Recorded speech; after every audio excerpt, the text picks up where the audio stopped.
Buckle up for one of my favorite episodes that I've done so far. It's always fun when I know the other person on the side of the screen, and today we have Cassidy Daniel joining us. She is from a community that lives and hunts on the ice traditionally. She isn't living there right now, but maybe her dream is to move back to her hometown or to her husband's hometown.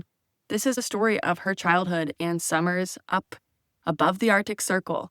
I think there's a lot that we can learn from it, but the biggest thing that I took from it is actually the similarities that we all have as people who care for the land. I truly hope you enjoy. Thank you for joining me on another episode of the Global Stewardship Podcast. Posted a bit late this week because Cassidy and I actually recorded this on Tuesday, and I knew that I wanted this to be the one I post this week.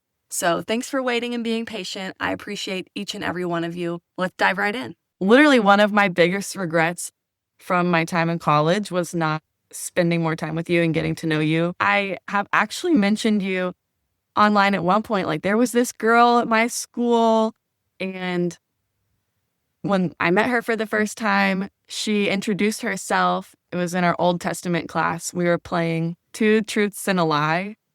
It was our introduction, everybody. And one of your truths was that you had killed a bear.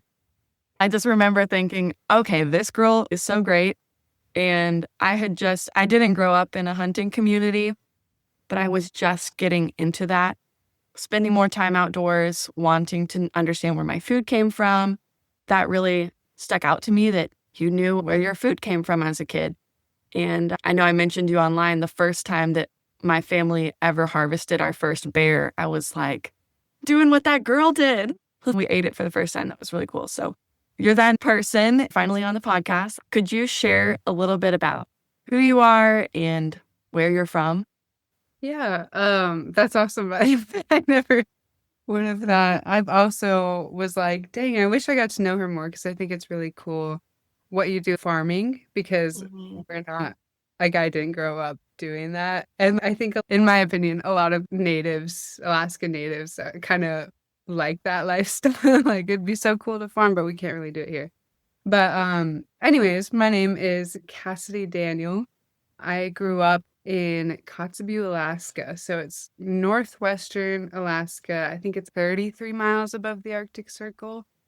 Yeah, like you said, grew up off the land, subsisting and catching fish, caribou, seals, bears, moose, pretty much anything that we could get our hands on to fill our freezers.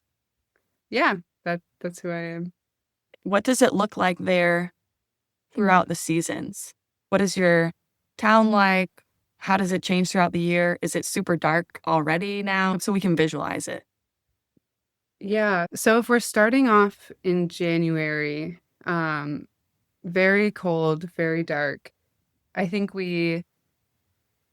by January, we're gaining light. So December 21st is our winter solstice, and that has like 3 hours of daylight.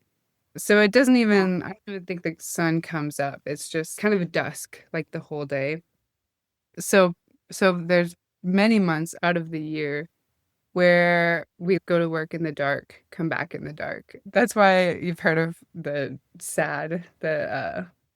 seasonal affective disorder, because it's always dark and it's kind of depressing.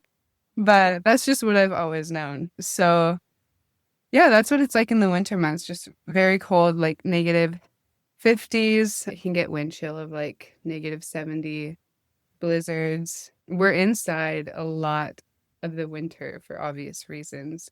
If we are outside, if it's above -20, -20 is pushing it, I think. It's just dangerous at that point, but we're outside and we only have 3 hours of the day to go out and do something. Otherwise, we'll have to do it in the dark. And then we get into springtime and we start gaining light more and more every day. It gets a lot warmer. The sun, I think, reflects off the snow or something. And so we just get this crazy tan. Like, if you go up there in the springtime, one, you'll see everybody is out, even though it's still 20 degrees, because it feels so much warmer compared to what it did in the winter. The sun is out. Everybody has the glasses, tan. we still only get our head and neck will be tan and like our hands, but the rest of our body is not because we're wearing jackets still pretty much. And Amazing. yeah, we go ice fishing. That's probably one of my favorite times is springtime, and that lasts between I think I would say April to mid-June is our springtime. And it's funny because it's very different than the lower 48's seasons, but I think a lot of the trends or the store stuff follows the lower 48 season. So it'd be like springtime and it's like March or February or something, and it's still so cold and dark out. It's insane Like with like everything's this. flowery. Yeah. Yeah, exactly. And then we get sheefish in the springtime. That's really fun. That's when we go bear hunting. Bear hunting, I think, is more predator control than anything. They eat seals and fish, and so they're not super tasty, but they, yeah, do eat a lot of our caribou and a lot of our moose. So we try and get some bears every year. We get seals in the springtime, birds that are migrating up, and then we go into our summertime, daylight all the day. There's no dark. It can range in temperature. It can either be like 30 degrees or sometimes it gets up to 80 degrees, 90 degrees, which sucks because we don't have air conditioning. So we just have to kind of suffer. We have to For that suffer. time. Like, yeah, because we're like, no air conditioning, but it's hot. And so that's when you'll see people like really out, like shorts, t-shirts, just on the beach having a good time. And our hours are pretty different too, I think, than the regular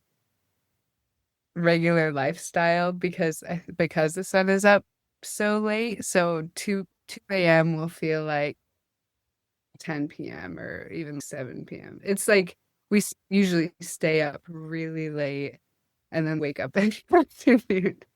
Um, Your circadian rhythm is so different. That's yeah. fascinating.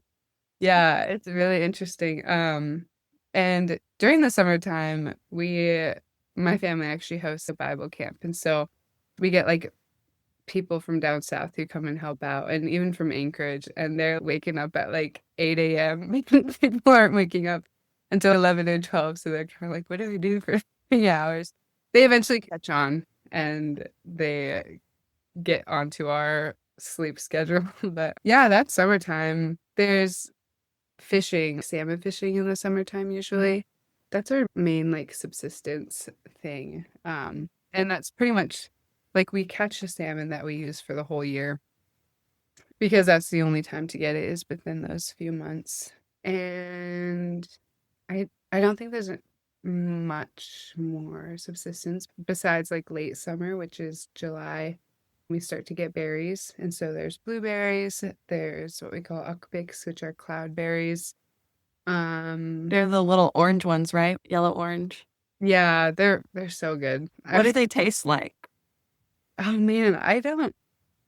They're very sweet, but it's not like a sour sweet like blueberries, especially like the tender ones are like you have that like sour reaction to them. These ones are sweet and maybe like syrup. I don't know how to describe it, but Yeah, one of those. You have to try it. yeah, they're really good. And I think this is probably wrong, but it's somewhere along the lines of 1 cup of those has the same amount of vitamin C as like 8 oranges or something like that. So a lot of our foods are like jam-packed with nutrients. I'm sure God made it that way because we don't have farming capabilities. We can't grow a lot of vegetables or things like that.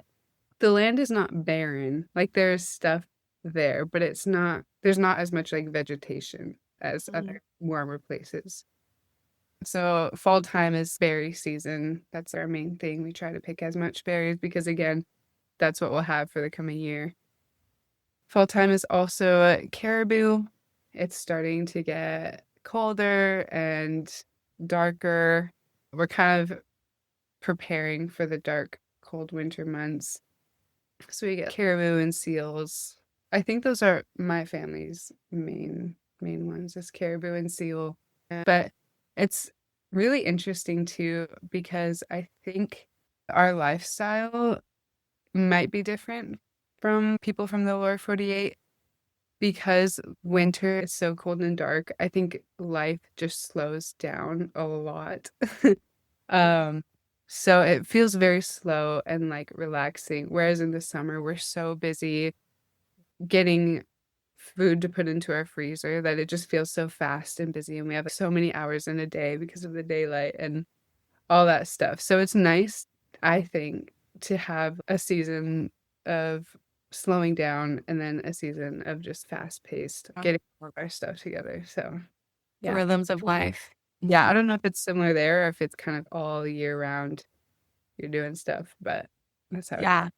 I think people have to be a lot more intentional about those rhythms of the seasons because it's not so drastically required to do them.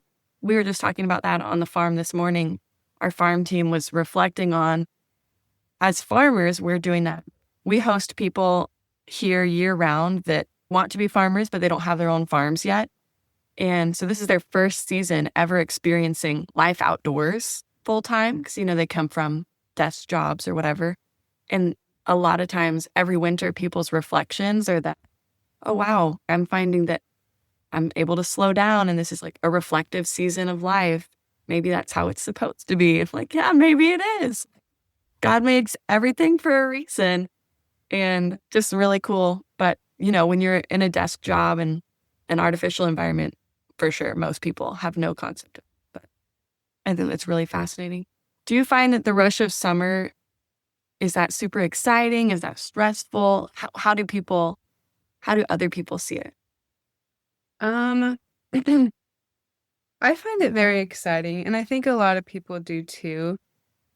But it can get to the point to where if you are a person who dreads winter, I actually like winter. So if you are a person who does dread winter because you can't go outside as much anymore or it's dark and cold, then they start to think, oh, I only have a few months to be outside pretty Mm. much. I have to go camping this weekend because I can't do it all winter. This is kind of my husband is like he loves camping and all that stuff. So pretty much every weekend we try to be out. And sometimes that can get a little bit tiring when you're like, oh, I just kind of want to stay in. But then you feel like you're wasting. Right. Like you feel a little guilty, like, oh, do we need to stay in though? Yeah. Though, so there's a mix of both. Like it's exciting to be in that time. And if you have the knowledge that this is only a few months, like it's not always going to be this rushed and busy, Mhm. then you kind of just like take it on. But yeah, it can definitely feel a little bit overwhelming if you let it get to that point. Definitely. I think this will be helpful for people to hear, especially I know I have a bunch of listeners from Montana because that's where I'm originally from. And even places like Wisconsin, states where people think it's like so miserably dark and cold. And even their most miserable dark and cold is still way brighter and warmer. And like, wow, maybe we could actually get outside today during their winter months. So I think it's interesting to hear. So my biggest question is this subsistence lifestyle, is it something your whole community still does? Is your family like, do you guys do it more than other people, less than other people?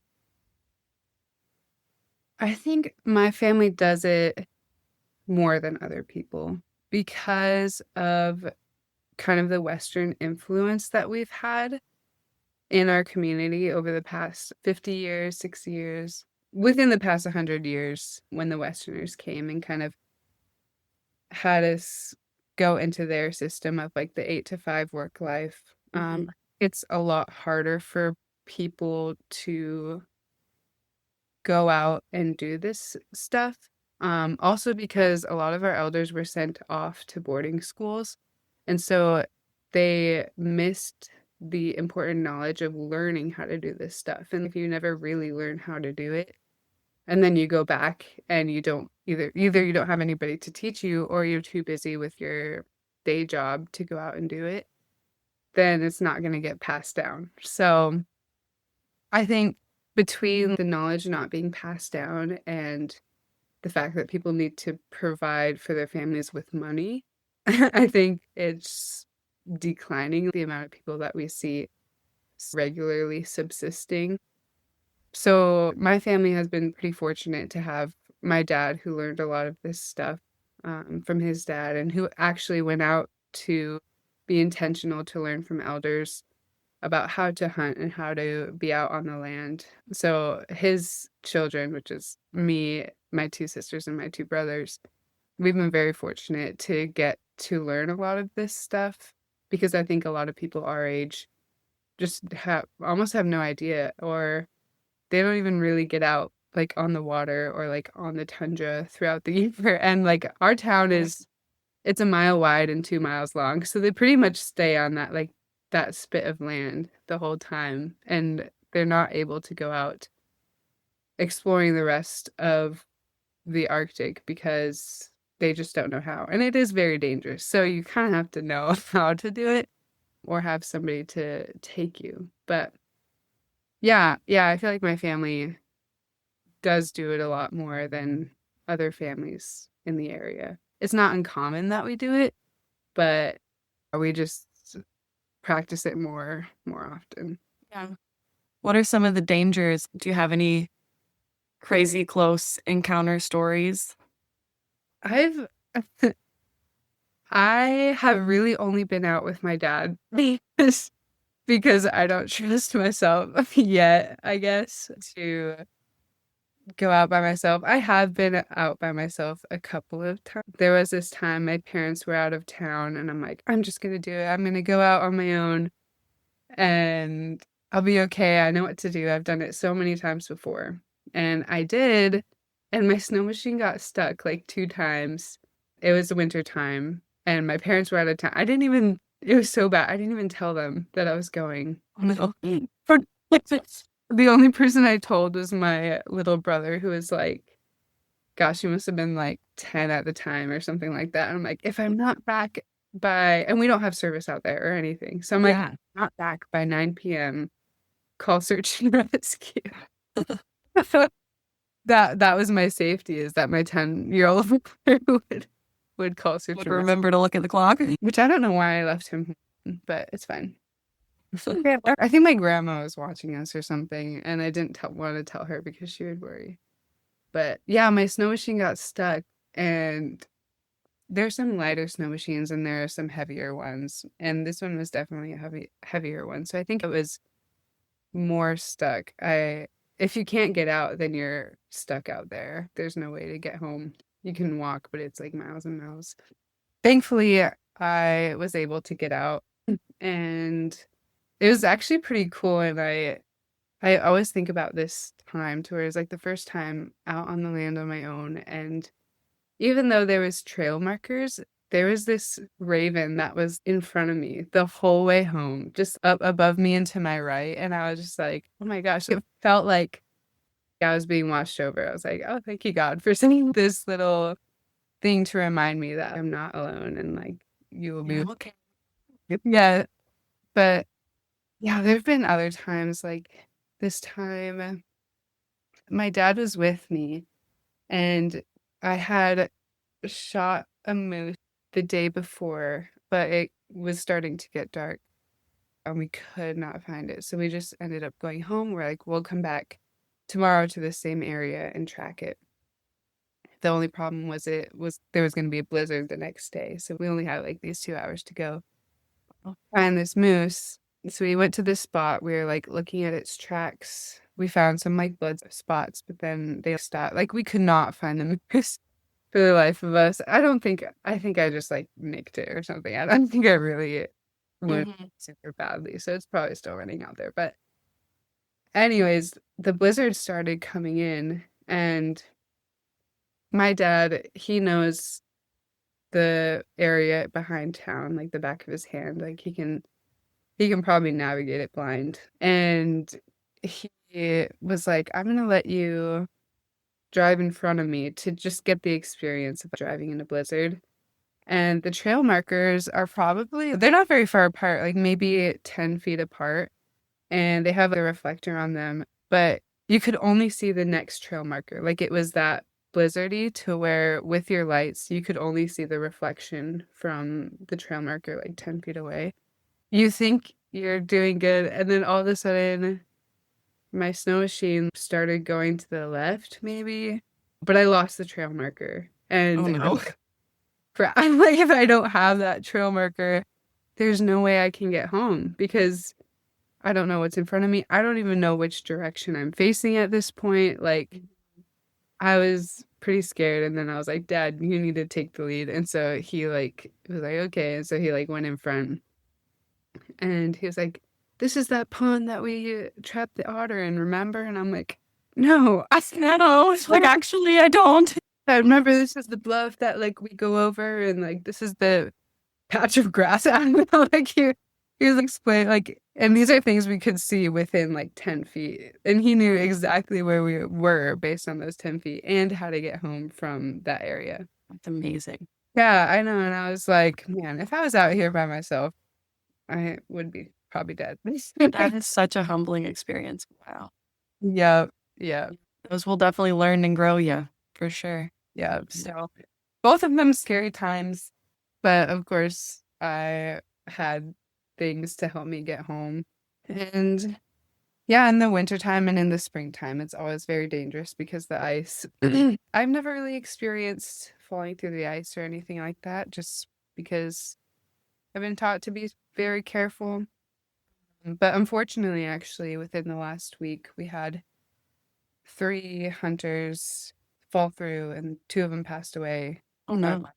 Yeah, so that stuff happened. Usually every year we get people falling through the ice or some sort of casualty just because of the harshness of winter and the land. Now being like the ice is harder to read because it freezes and unfreezes. So that's really unfortunate and sad. How Mhm. many people are in your community? Do you know? We have, I think, 3,500 people the last time I checked. Yeah. So that's our town, which is the hub of 10 surrounding villages.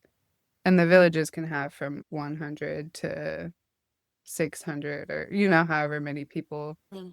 And we're all pretty connected. Like we can drive from a village to town, between villages with snow machine.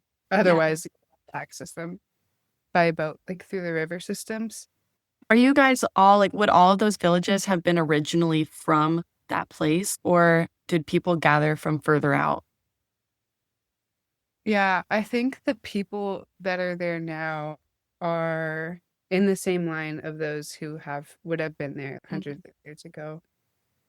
And I'm sure it's changed. They probably had different names for the villages, or they probably had a couple more. And also, the thing is, we used to follow the animals, like their migration patterns throughout the year. And then when the Western system came, they kind of just set us in one spot all year round. And so that's a little bit different. So I'm sure there are a lot of like mixed families, which I feel like that, like, we're all very connected, I think, in that way. You were talking about people back then, and also I've been thinking with the snow machines, things have definitely changed over time. How has your community traditionally related to the land and the waters for food and medicine? And you've already kind of touched on it, how your people are doing it now. What are some other examples of ways that has been changing over time? I mean, relating to the land and the food that it provided was everything. Because I think our lives and the way that our people traditionally lived was around food. Like I said, we would migrate with the animals or go to different areas depending on what food would be there. And same with the seasons.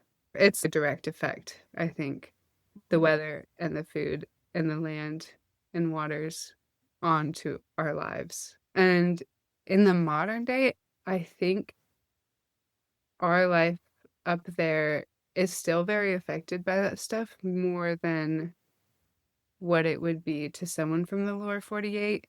For example, we kind of depend on what we're going to do for the day, depending on what the situation outside looks like. For subsistence, it's like, oh, it's windy today, so we can't go out. We're going to have to do this thing instead. Or, oh, we plan to do this thing today, but the winds have died down, so we need to go out because we don't know when the next opportunity is going to be. So I would say it's a pretty direct effect when you're living like a highly subsistence lifestyle. What are some of the environmental changes that you guys are seeing? You had mentioned the ice. Have you guys noticed anything with the animals or the berries? What all are you seeing? Yeah. So for one is the ice. So it forms later in the fall and goes away earlier in the spring. So we're having a longer summertime than we used to have. Um, so that affects a lot of things, especially because the time it takes between the ice forming is a longer period of time. So before the ice forms, we can go out with a boat, we can do all that stuff. And then in that time period to where it's unsafe between the boat and the snow machine, we can't really do much besides on our spit of land. That has changed it a lot. It's a longer time for it forming to where we can't do anything. In the wintertime, our ice doesn't fully freeze anymore, or our ocean doesn't fully freeze anymore like it used to.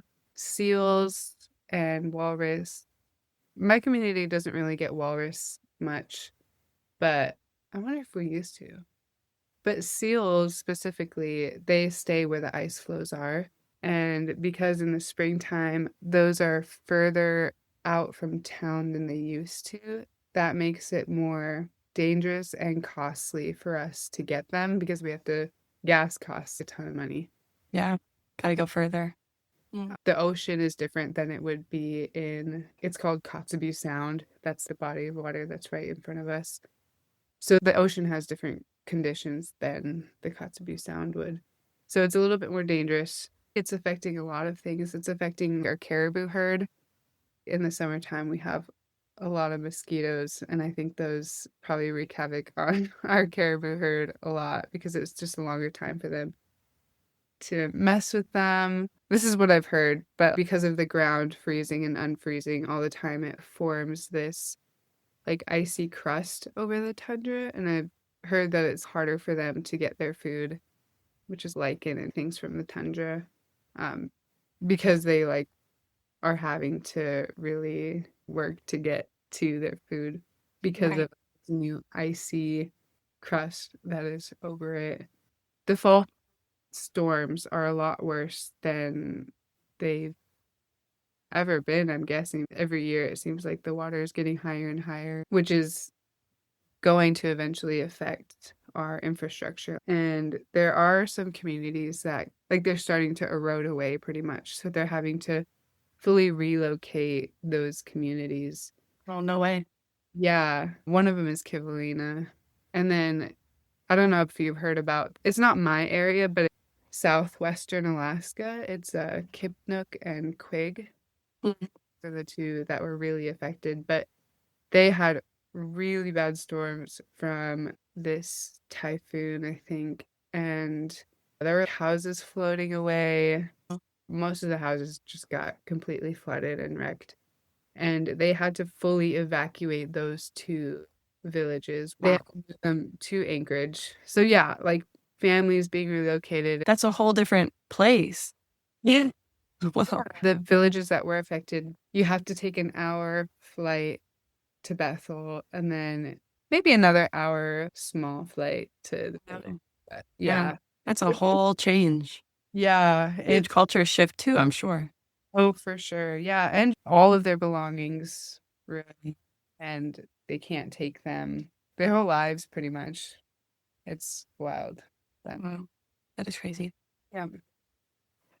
So what kind of hunting and trapping rights do you guys have that other Alaskans don't? Is it regulated at all, or how does that work? Um, for at least marine mammals, only Alaskan natives can hunt marine mammals like seals, belugas, Those are the main ones that we get in our area. Walruses, if they're there.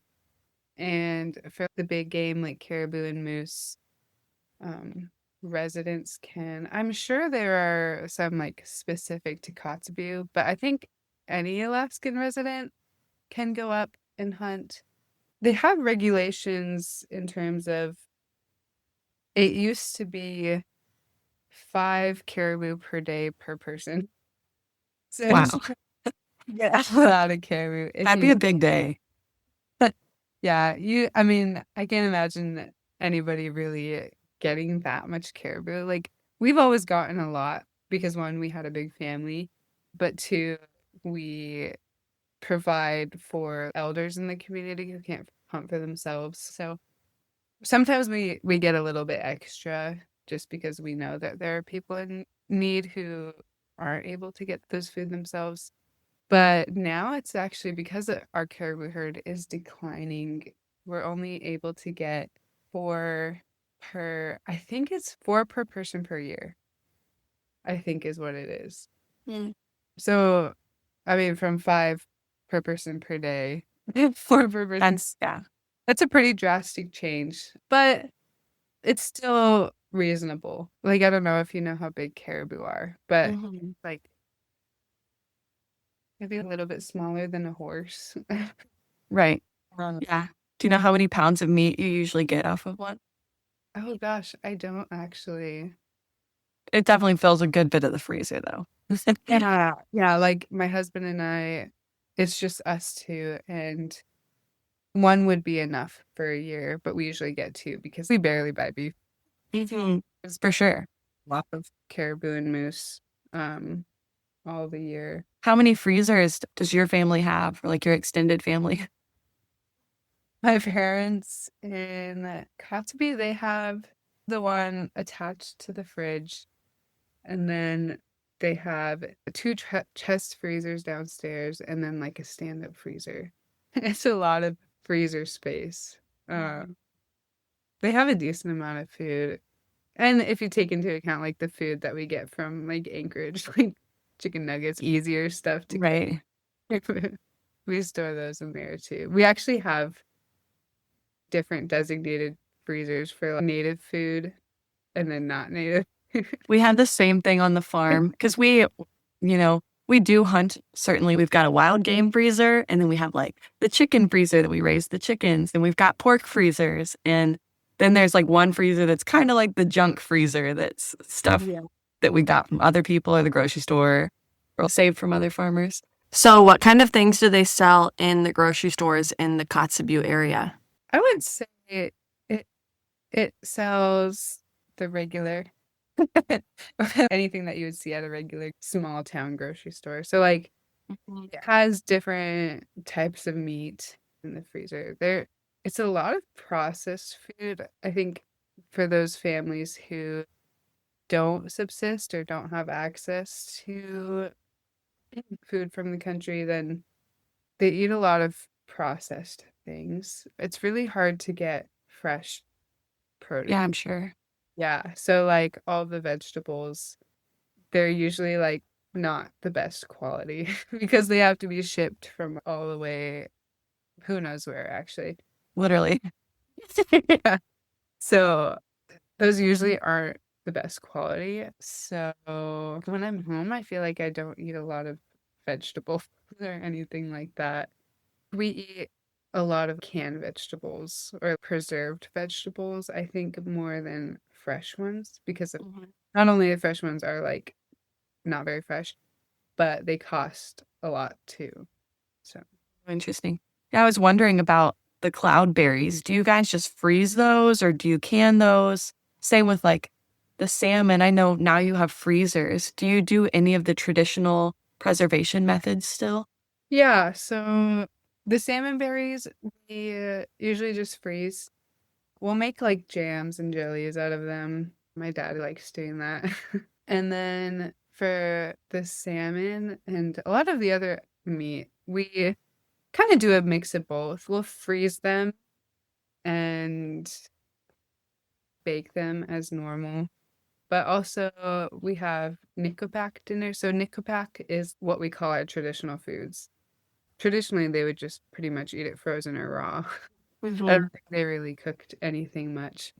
We'll eat it frozen. Oh, and they dried it. And we like still do dry a lot of our meat. Our seal meat, I think it's mostly dried is what we eat. And then our caribou, will dry some of it, we'll freeze some of it, we'll eat it frozen, or we'll eat it baked, eat it dried. So I've had people ask me like, what are some traditional recipes? Because like in the South, like Right.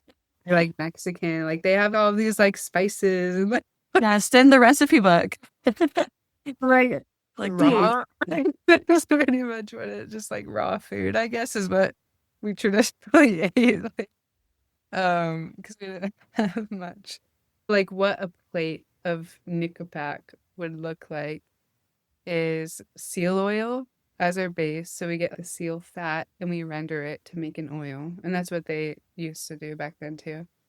And we kind of use that as like the dipping sauce. It goes on everything. Everything gets like slathered in it. And then we'll have dried or baked fish or both. Fish eggs, fish heads, caribou, baked or frozen, moose, baked. There's also greens like tukayuk. I don't know what the English, like what would it be called, but it's maybe like a sea green. I don't know Yeah. what it's called, but it's like we find it on the shores of the water, similar to cilantro, I think. Oh, cool. Yeah, it's really yummy. But we have that too in there. Dried seal. Fish, seal, caribou, and moose. You were talking about the seal oil. Are there other parts of the animal that, other people might just throw away? We always say here, like respecting and honoring the whole animal, like we eat nose to tail. Are there any things that you guys eat or have traditional recipes with that people might think like, oh, really? Or maybe we'll just go to least extreme to more extreme. But one is Ease us into it. yeah, is the intestines, which I think people eat cow intestines and pig intestines and stuff. But we eat like seal intestines. I don't think I've had cow or pig intestines, but it's like a rubbery texture. We just boil it, take all the stuff out from inside of it, and then boil the outer tube. Is Um, that what I've seen pictures of you braiding something? Is that what you braid? yeah, that's what I braided. Okay. Yeah. Another part of the seal is their flippers. This is probably the more extreme. I think I've tried it before, but we don't ferment stuff as much as we used to traditionally. I don't know why. I think maybe we're just a little bit more scared of getting sick, Yeah, right. histamine or something like that. Yeah, And I'm like, I don't know how they avoided. Maybe the American like food system tries to scare you a little bit more they than it. do. But it is a lost art form for sure. Yeah, but yeah, traditionally we fermented a lot of things like fish heads, fish eggs, seal flippers is one of them. So you just get the flipper of the seal, bury it underground for a while, and then eat it like from that. And it's pretty pungent. Um, That's cool. yeah, people like it. Yeah, that's interesting. Is there anything that you think listeners would find fascinating that we haven't talked about or important? I will say that like I think whether in the South or in the Arctic, like we have a lot more in common than we think that we do. At least for those who are like farmers or who live off the land. Even just for example, you're like, we have a lot of freezers too. Like, Yeah. "Well, let's do these things. Oh, that's fun." And I think, at least from my perspective, sometimes people think that we don't. Uh, Mhm. but we're all really just trying to, yeah, know what we're eating and trying to live a healthier lifestyle contrary to what the system is trying to feed us, I think. Yeah, for And sure. I think that's really important. And I think it should be learned. Like, don't be afraid to go out and learn these things, and Mhm. so that you can pass it down to future generations. Because that's how we're going to keep it going. Like, if you aren't learning these things or you decide not to teach it, it kind of just stops there, which is important. Exactly. Yeah. Um, so I think the way that we can have like a healthier country or healthier families is by taking the time, and it's hard work. It takes a lot of time. You probably have to do it outside of your day job, but I think the reward of all of that outweighs the cost of what you're giving. Absolutely. I totally agree. When you think about your own community, I know you have eternal hope because you love Jesus. Like when you think of this earthly community, what gives you hope for the future of your community when people are forgetting some of these things?